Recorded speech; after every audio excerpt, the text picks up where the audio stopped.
Hi guys, welcome back to my channel. Today I'm going to show you the new event feature that happened right now in this new season of Call of Duty Mobile. So what you need to do first is tap the events banner, tap the feature, scroll down the feature, this one, Spooked Out Shootout. So are you afraid of the dark? Don't be. A lot of awesome rewards await you. Just play Attack of the Undead.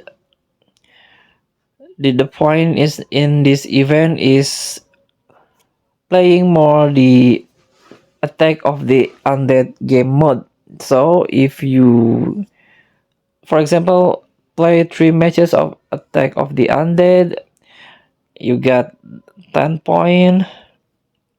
Collect the point until 120 for the top rewards, silver crate coupon, and this one, the craft of FTL anniversary suit. You can craft this one, complete it until 100. So just challenge yourself by complete the task like eliminate like 5 enemies with any melee weapon in coastal. So let's get back. Tap this one. All you have to do is play these two mode, Attack of the Undead or the coastal, to complete the task of the to complete the challenge and get the rewards. So thank you for watching. Don't forget to comment, like, and subscribe. Also click thanks button below. Enjoy the game.